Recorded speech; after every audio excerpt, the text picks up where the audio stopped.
Right, here goes. This is the very first one I've done, so I'm doing it in the studio, and hopefully it'll go well. I've chosen an architectural image. I'm limiting myself to an hour and a half, which I think is probably the maximum you'd want to be doing a plein air painting anyway. Um, I'll make some audio notes. I'll speed up the film so you can see it quickly, and we'll see how it goes. I'm kind of excited. I'm a little bit nervous because I know I'm going to make some mistakes, but we'll see, and we'll learn from this first painting. Okay, here goes. So this is the actual image I'm going to be working from, the photograph in Malta. I've set myself up with the plein air box in front of the screen. I did a little bit of drawing to start myself off. I'm used to doing that, and I think I would have felt very uncomfortable without that, although I may have to change that for the next one. With architectural work, it tends to be a little bit more precise, and so I felt I needed some guides. Next, blocking in the darker areas. I put those in just to sort of set myself up so I know where I am in the picture. And this next section I'm doing right now is all to do with that wall on the left-hand side. I think because you have to get all these large areas done first, it was important for me to get a whole bunch of a sort of an ombre of colours that I can work from.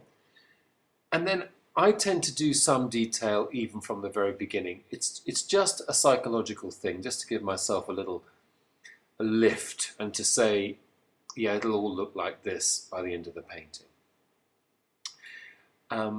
I have a kind of a scattergun approach. If this were a landscape, I'd probably work from the background through to the foreground, or from the sky down.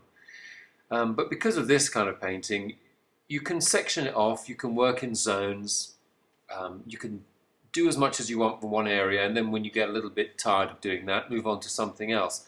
Bearing in mind that all I'm trying to do is equal out the darks at the moment, trying to get all the darks in so that I know where everything is. And also, having the darks in gives you a sense of it being more three-dimensional. So I'm going a little bit more detailed with the darks now and getting myself a few levels of darkness. I've changed the angle here because it was so uncomfortable.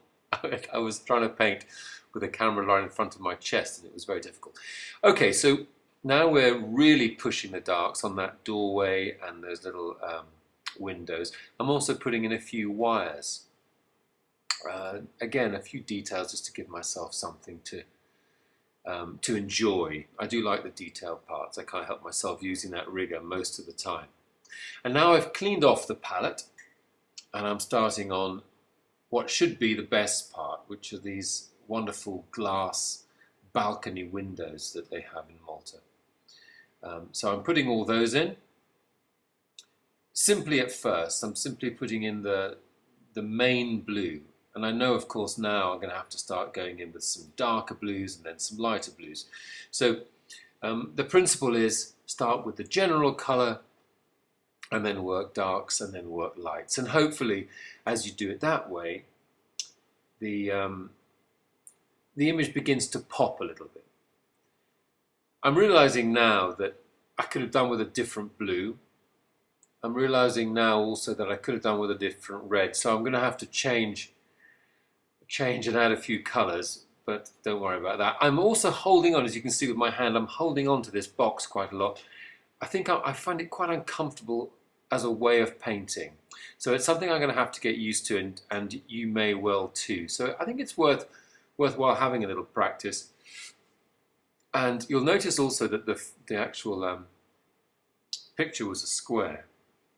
So I made myself a little square framed image. I'm coming towards the end now. I'm sort of doing all the details, going backwards and forwards, darks and lights, pushing that blue, and hopefully in a little while I'll feel it's enough finished to be able to actually stop and say we're done.